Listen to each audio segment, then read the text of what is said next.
I'm your cult boyfriend, and this video is dedicated to analyzing, studying, and honestly celebrating my favorite movie villain of all time, Nancy Downs from The Craft.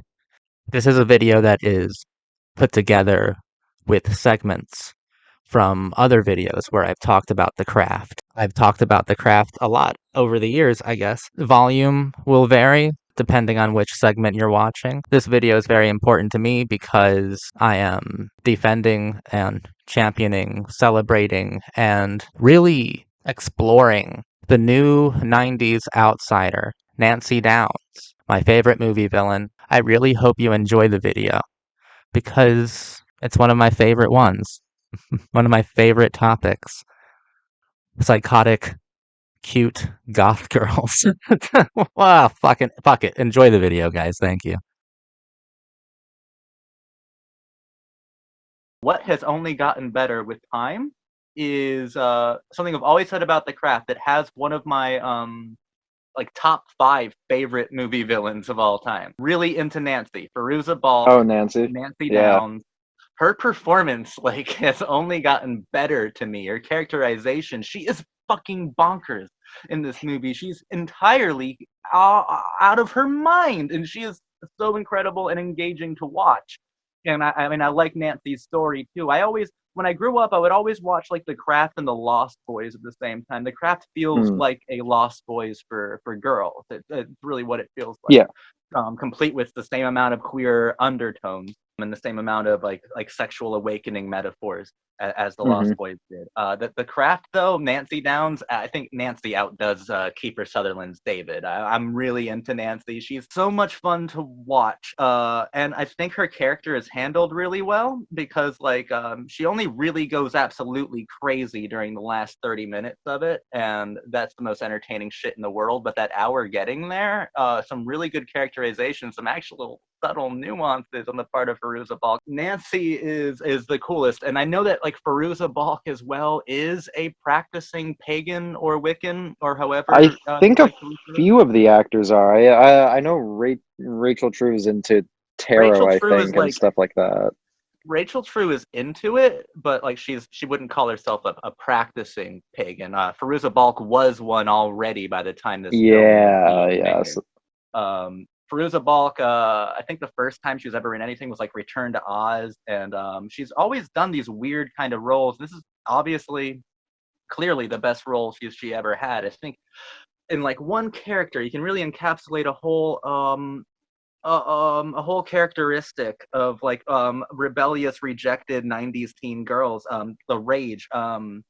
Fire is really her emblem, right? I mean, each girl is an element, pretty deliberately, with Nancy being fire, being rage, and Sarah, the main character, being earth, the most grounded character. Rachel True is water. She's a diver in the film, even.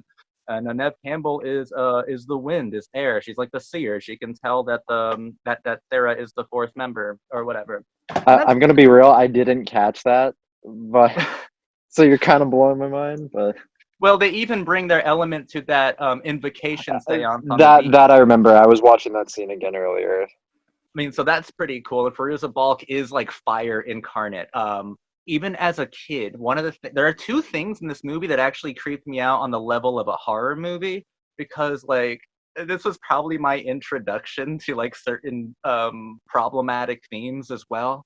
Like when Skeet Ulrich believes that he is hooking up with Sarah, but it's really just like Nancy doing a glimmer, doing like a mirage, hmm and like he comes to like I remember as a kid feeling like, oh, that's not right, that's wrong. You shouldn't lie like Yeah. that to get people that you like. That's not the way people who like people do it. And but in that scene where she goes crazy and she's like jealous, you don't even exist to me. You are shit. And like they had that great shot of her like her heels like Moving, and she yeah, just moves tipping in and toes. then back. And I then think it's he's like a like, vertigo shot. I'm sorry. And then she goes, he's sorry, he's sorry, he's sorry, he's sorry, he's sorry, and then fucking kills him. I'm like, Yeah. Nancy, You are a legend. And she's walking around that party already, like totally uber gothed out, like trying to gross out all the normies. It's fucking awesome. I love Nancy. What are your thoughts on Nancy? I've been babbling incoherent. No, it's okay. I do think she's the most interesting performer in the movie. She's by far like the most magnetic performer in the movie, but like by far, by far. It's almost kind of disorienting at times because she has like a completely different acting style from anyone else in Yes. in the cast. And I think they're all great, and I think it should speak to the film's or to the film strengths and to like Fairuza Balk's like abilities that I'm singling her out like above the others. She had a much more difficult or much more Yeah, demanding thing to absolutely. do, and Absolutely. would have failed if she didn't pull it off. I could see this just being hysterical. I could see this just being non-threatening, but I'm actually threatened and thrilled by Nancy. Mhm. Like she's fucking psychopathic. I actually have some issues with the performance, or at least like the characters more towards the end. But except for her, like she Yeah. carries it through to like the very end. I think she's like by far the most consistent performer. I know some of you who pay close attention to my analysis, especially of like these postmodern movies, might be asking yourself, but Zach, but boyfriend, I thought you said that if religion was in a postmodern movie, then that invalidates the movie or something. Um, I was thinking did, that. I, I figured you were thinking that. So I'm reminded of a beautiful throwaway line that Fairuza Balk gets to have. Which, by the way, no, this film is deliberately made to be a sincere interpretation of of paganism. Like it wasn't made by a group of people who hated this. It's not made by postmodernists. Yeah, yeah. In my defense of this movie, how much I love it and how I still think it is a valid postmodern film, when Nancy really turns to me is like in the car where she's changing all the lights and like nearly getting everybody killed. And she has this awesome line. Of course, you're supposed to agree with Robin Tunney, the main character, is like, we're playing Yeah. with major forces here. Everything's gonna come back ×3. You're supposed to agree with her. But then brats like me will go, Nancy has a point. When she's like, are we having a theology discussion here? It's fun. It's scary. Who gives a shit? Yeah. Like, and I think that's the way for like part of the film is saying like, no, we're not really having a theology discussion. A lot of it can be interpreted as a metaphor for sexual awakening, because obviously the more powerful these witches get, the shorter their skirts get. Like it is all very strongly like a spring awakening, a sexual awakening kind of metaphor thing. But there's also the idea that it's not pro, like my problem with like a New Nightmare or some of the other postmodern movies with hell bent on like Judeo-Christian like mainstream traditions, traditional religions. This one is a far more traditionally feminist religion as well. I mean, and feminism is inherently postmodern in its in the 90s context. Yeah. So I still think it's completely valid as a postmodern film, even though it does sincerely engage with Wiccan ideology. Absolutely, it's not trying to disprove, dispel. I think it's actually trying to persuade people to like Yeah. maybe try it out. But it's a good movie like this. There's not a whole lot of films out there for women or young girls that are like, there's a whole alternative lifestyle that is valid, that is like rewarding, that is dangerous, that you can involve yourselves in, just like the guys have theirs. But I do like that The Craft exists as this studio film, marketed to troubled teenage girls to help them with like some kind of rebellious identity as opposed to one that's conformist. Yeah, I That's agree. really cool. I think this movie is ultimately a bit more I don't want to say helpful, but like I think I so. can see it like being something that someone might like watch and like help them process what things they're feeling compared to it. Although I also think it's a little more cynical, but ultimately like a little more helpful. I say cynical I because of think it like the depends on relationship. like it depends on who you engage with the most. Like I engage with Nancy the Yeah. most. So like that moment where where they're first getting, I'm laughing because it's so fucking crazy. When they're first getting to know Sarah, and like they see the cuts on her wrists from her attempted Yeah. suicide, and Nancy's just like, punk rock, let's go to the magic shop. And I'm like, Nancy, calm down. Bruiser Balk has more of that like not entirely, but kind of that Nicolas Cage energy where she just like full body Yes, commits to the role, you know, like fully in there. sure.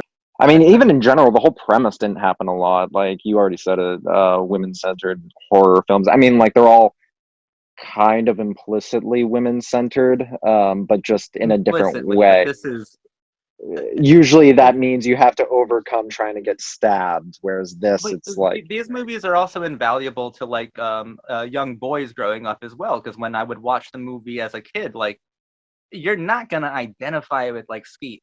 You're not gonna no, identify with this brain dead fucking loser guy.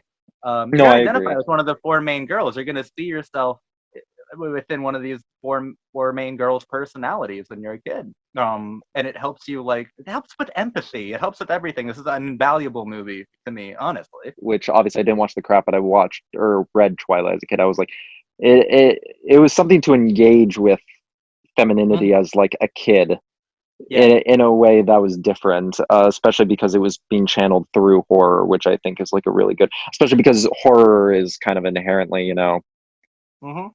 dissociating in some way. We talk about body horror and stuff like that, or psychological horror. It's kind of dissociating inherently. So I think it's a good platform for engaging with that kind of thing. I think it works really, really well.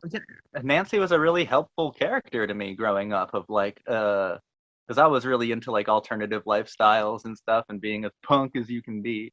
And she was cool as like you can go too far, but you're Mhm. not alone. Or go Nancy's ahead. supposed to be like a snake or whatever, right? I mean, that's her animal for sure.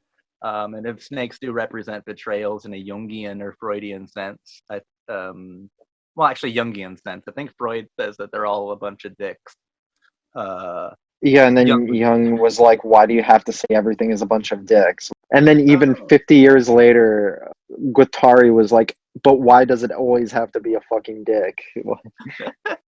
Or why does it have to Uh, be your dad?" But yeah, yeah, no, she's kind of an antagonistic presence from the start. That's why I was like kind of shocked that in the end they all kind of just hate each other and don't actually like relate to each other in any way. But she was always the one where you caught that right away. I yeah, but think it it's was more of like a shock with Rachel and Nev Campbell, like they're able to like feign sympathy easier, whereas like Firuza Balk just like bullshit or doesn't give a shit the whole time and is very honest about that to some I extent. think Nancy's like a really feeling kind of person. I mean, she's a hyper jealous individual though.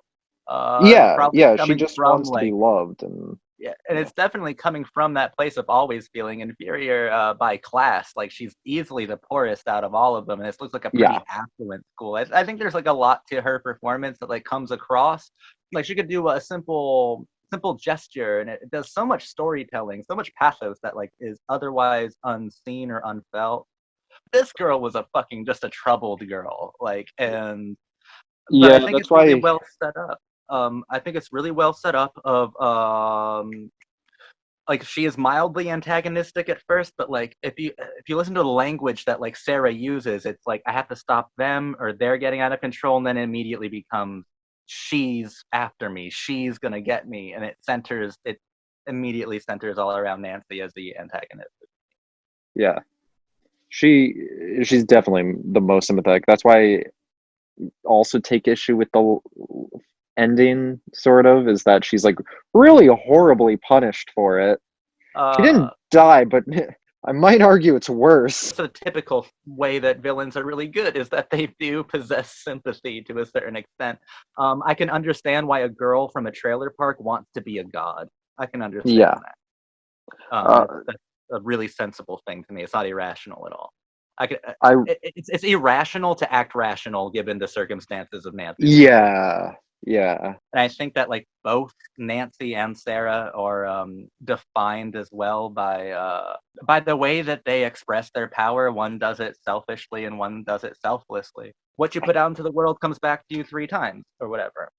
I guess I just Um, kind of wish those two got a bit more time in the second half because I feel like in the end they kind of become lackeys almost for they are lackeys, but I think they Nancy. always were lackeys. I think it was always Yeah. Nancy versus Sarah.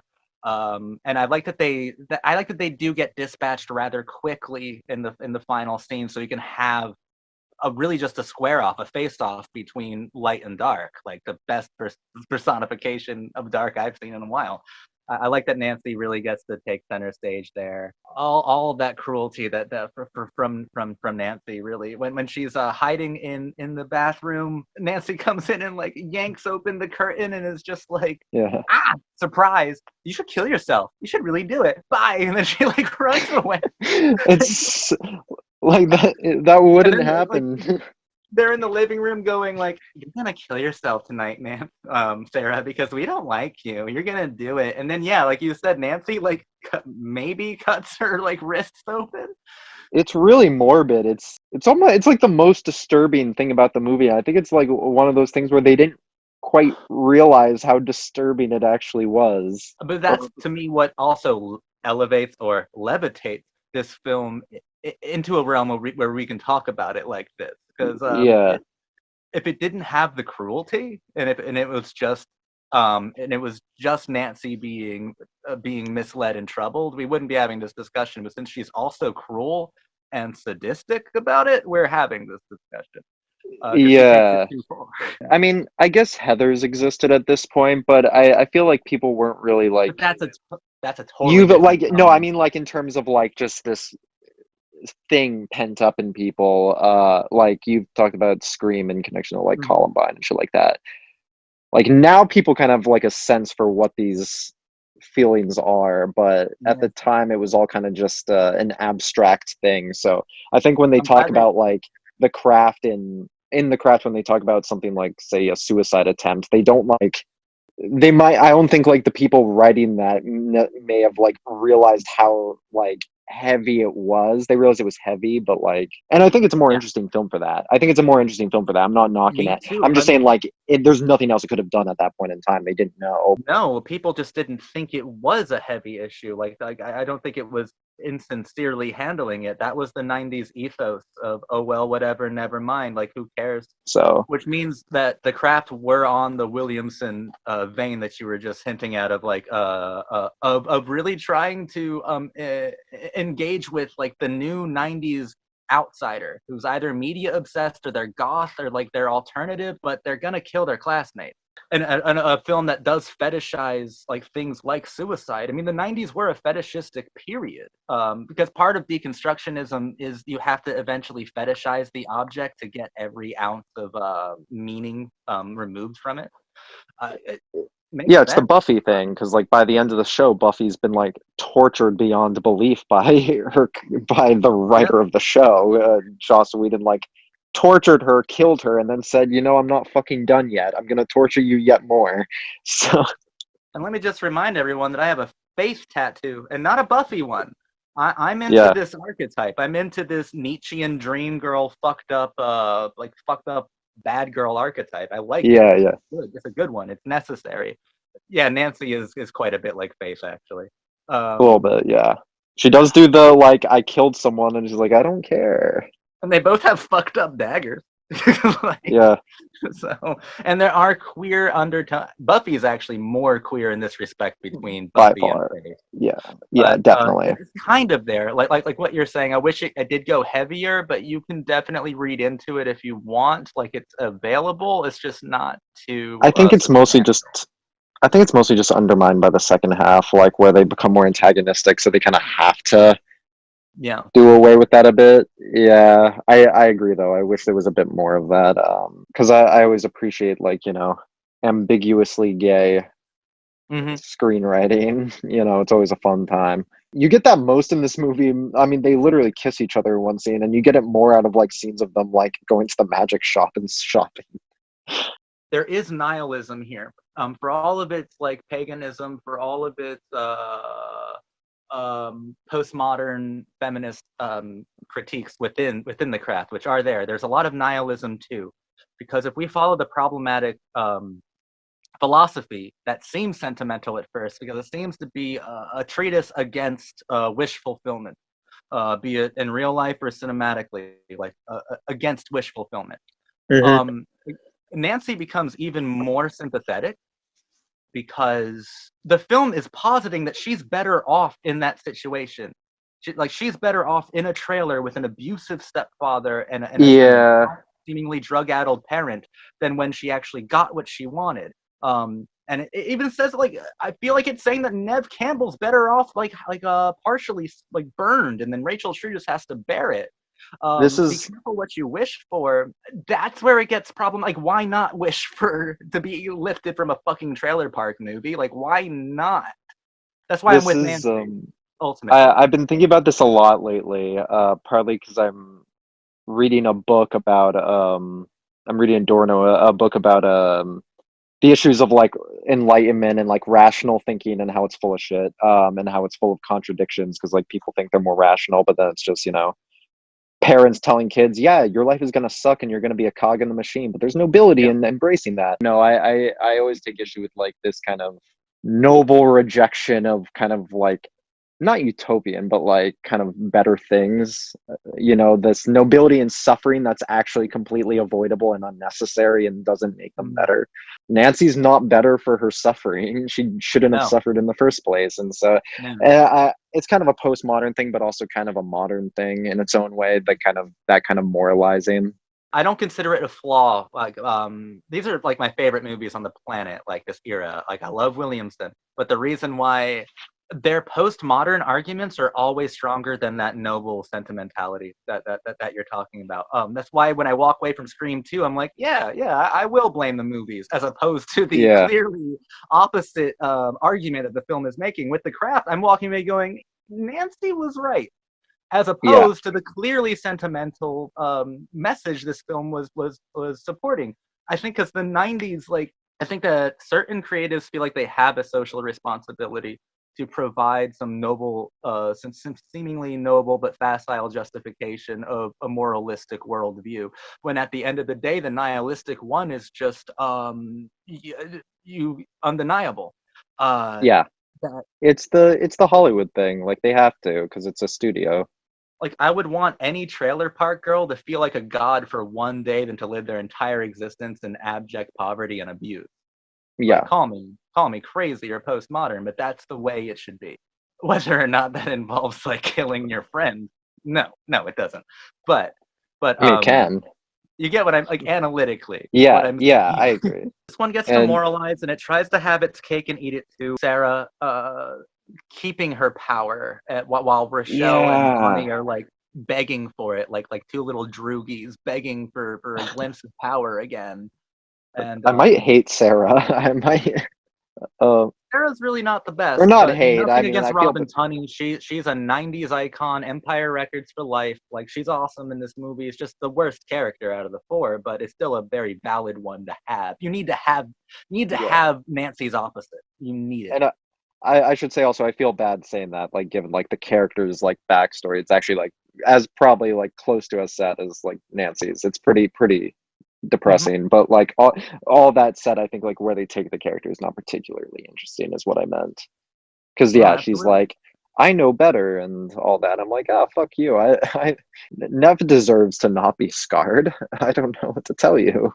And I think that those are like some cracks in the film's philosophy, but it always possesses Nancy. We always have Nancy, and they do that one really well. It does the Yeah, nihilistic argument so much better than it does the moralistic one, which I don't think is a flaw against the film, honestly, because most of the there has a huge cult following. Most of the yeah, praise and tributes I see of The Craft are like Nancy or Rochelle centric. Like they are centered yeah, around the darker aspect of the movie because I think that this is what this film speaks to. And I'm glad that it does. I'm glad that like people walk away from it going, I don't want to be more conformist. In fact, I want to go more extreme. I want to be Nancy. I don't want to kill someone, but I want to make yeah. people feel uncomfortable. I think it's like what you said about like the villain always being a more interesting character. Like often, I think because I feel like it's probably known to the people writing the movie that they create a main character because it serves the plot the best and it's the most coherent for your narrative, but like they know who you actually are more interested in and Yeah. probably relate to most. Nancy Downs could have gone in a million different directions. And Fairuza Balk really, really went for it. And I like that you said in a Nicolas Cage way, but in a way that Yeah. works. Nicolas Cage when he's actually like doing it right. So Fairuza went off the rail. Point of no return, didn't look back, and it worked. and it completely worked. It was phenomenal to see a young actor make these insane decisions, and every single one of them worked. Yeah, Like every yeah. single one. It was wild to see that. The Craft, I think, is a super important film, especially within this tidal wave, which I'll say is from like '95 to 2004 at the very latest and the very earliest of the truly postmodern teen or horror movie. The Craft, we didn't really see its progeny until like Ginger Snaps, and if that is like the offspring of The Craft, then great job, The Craft. Like you did it, you fucking did it. Really good job. It's a The good Craft time. is a wonderful film. Uh, it does have its problems and its issues, but those are necessary problems and issues that it took the wave of postmodernism to get past and move away from, to engage with and then like recognize as issues and like correct. Hmm. Um, I think it's really, really, really good. Film itself, like magic, can be incredibly beautiful and giving, or it can be cruel.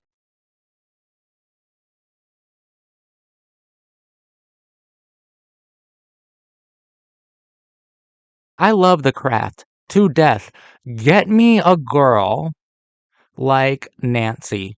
If there are any psychotic goth witches out there who need to get wifed up, call me. I'd happily be your sacrifice. Where's your altar at? I'll lie down on it. I can't help but be fascinated by female rage in all the varied ways it's portrayed on film.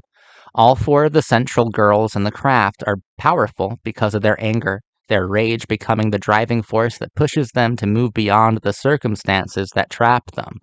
It's almost as if the film forces itself to punish the girls for their oh so justified transgressions. I can't find it in my heart to blame them for the havoc they wreak. I feel the same way. The film at its most basic is a horror film about wish fulfillment.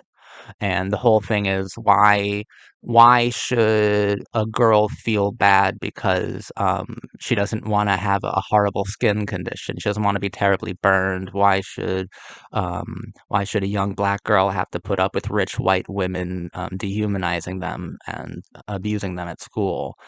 Most importantly, why would you ever blame a girl who lives in a trailer for wanting to be a god for a day? Like, I will never blame a girl from a trailer park for wanting to be a god, especially since, like, it's implied that there's sexual abuse and physical abuse, and basically, she's abused by the world. She's probably one of the most alienated teen characters in all of postmodern '90s films.